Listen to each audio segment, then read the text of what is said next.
मंत्री जी, महाराष्ट्र में हिंदी भाषी लोगों पर लगातार हमले और तनाव को आप कैसे देखते हैं? देखिए, यह देश 140 करोड़ आबादी का है। अलग अलग स्टेटों में अपनी अलग अलग राजनीति को चमकाने के लिए लोग इस तरह का काम करते हैं, और जो लोग ये काम कर रहे हैं उनकी हम निंदा करते हैं। जब वो सदन में जाते हैं तो सदन में शपथ लेते हैं कि हम भारतीय संविधान की शपथ लेते हैं कि हम संविधान के दायरे में काम करेंगे।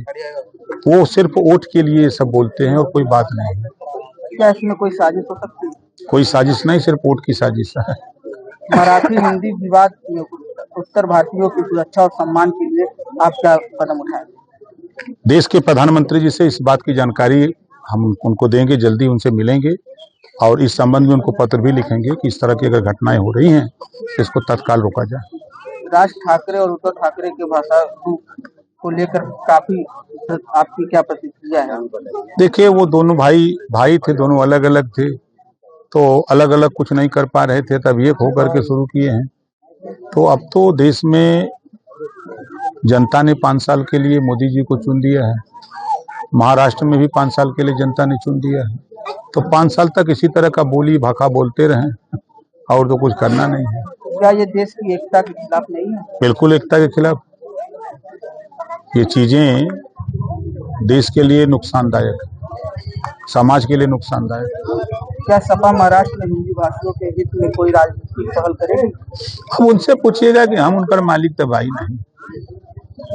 इस विवाद से देश में सामाजिक सद्भाव और एकता को कितना नुकसान पहुंच रहा है, आप क्या राय है? देखिए, निश्चित है कि उससे समाज में द्वेष पैदा होता है। इस तरह की भाषा बोलने पर, कृत्य करने पर ऐसा लोगों को नहीं करना चाहिए। भाईचारा मिल्लत के साथ रहना चाहिए। दुनिया को भारत संदेश देता है, शांति का संदेश देता है। हमारे प्रधानमंत्री जी जब भी विदेश जाते हैं तो बुद्ध जी की बात करते हैं कि बुद्ध की धरती से आए हैं, तो बुद्ध जी ने शांति का संदेश, शांति का पैगाम दिया है। जिस तरह बिहार में पूर्णिया में तंत्र मंत्र के शक में एक ही परिवार के 5 लोगों की पीट कर हत्या कर शव जलाए गए। अब देखिए, वो जांच का विषय है, किन कारणों से हुआ है, क्या वजह है। जो बातें कुछ क्षण के आई हैं तो अंधविश्वास के कारण ऐसा हुआ है। नीतीश कुमार ने अपनी नैतिकता बेच दी है, तेजस्वी यादव ने बिहार में कानूनीता पर सवाल उठाया। अब सुपवा तो सुपवा चलनिया बोला था जकरे 72 को छेद हैं। अब तेजस्वी जी की सरकार जब थी तो जंगल राज जाना जाता था। नीतीश जी की सरकार है, आप बिहार में किसी जिले में चले जाइए, हम तो घूम रहे हैं सीवान, आरा, छपरा, भभुआ, कैमूर, बक्सर, पश्चिमी चंपारण, बेतिया, नवादा, नालंदा, पटना, पूर्णिया, अररिया, किशनगंज, कटिहार घूम रहे हैं। इतनी अच्छी सड़कें हो गई हैं। जंगल राज था तो लोग घर नहीं बनाते थे डर से, आज तो 3-3, 4-4 महले की कोठियां दिख रही हैं बिहार में। तो वो कहने के लिए कुछ है। उप मुख्यमंत्री सम्राट चौधरी ने लालू यादव को कहा बिहार का गब्बर। अब एक तो 16 फिल्म में गब्बर थे।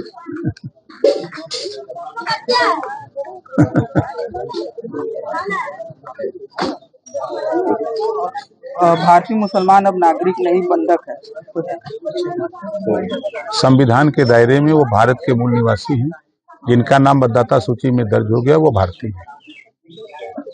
खासतौर पर पूर्वांचल की तैयारी आप कर रहे हैं। देखिए, पूर्वांचल में पंचायती चुनाव को लेकर के हम लोग पार्टी जिला पंचायत का चुनाव लड़ने की तैयारी में, लोगों को जागृत करना, केंद्र और प्रदेश सरकार की योजनाओं की जानकारी लोगों तक पहुंचाना, उसका लाभ ज्यादा से ज्यादा लोगों को दिलाना, ये प्रयास हम लोग कर रहे हैं। खासतौर पे जो जातिगत समीकरण को लेकर और अभी अखिलेश यादव का दौरा था, वहाँ पे इस तरीके की बातें रही। देखिए, स्थिति है कि 4 बार समाजवादी पार्टी की सरकार रही, 4 बार बसपा की। 1993 से पिछड़ों को आरक्षण मिल रहा है।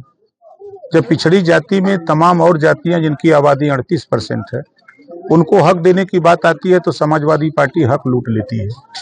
86 में 56 SDM यादव को बना दिया। एक भी नाई, गोंड, पाल, प्रजापति, बिंद, केवट, मल्ला, राजभर, चौहान, आरा, कर्कबंसी, बंजारा, बहलिया, कंगार, जोला, दुनिया, अंसारी, साईं, दर्जी, फकीर, इनको तो नहीं बनाया। अगर बनाते तब न कहने के हकदार थे। पुलिस की भर्ती होगी तो अपनी बिरादरी करेंगे। वोट चाहिए तो कहें राजभर जी, चौहान जी, बिंद जी, केवट जी, मल्ला जी, निषाद जी, गोंड जी, प्रजापति जी, पाल जी याद आएंगे। यादव जी के साथ साथ जब सरकार रहे तो सबको साथ देखो तब ना। तो ये भेदभाव जो उन्होंने किया है, उन्हीं से नाराज होकर के लोग एनडीए गठबंधन में आए हैं। ओम प्रकाश राजभर आया है, तो आज कम से कम गरीबों के इलाज के लिए पैसा तो दे रहा है। उनकी सरकार में क्या किया? आज गरीबों की योजनाओं की जानकारी गांव तक तो हम लोग दे रहे हैं। अब वो उनकी सरकार थी तो हक लूटने के अलावा कोई काम तो था नहीं।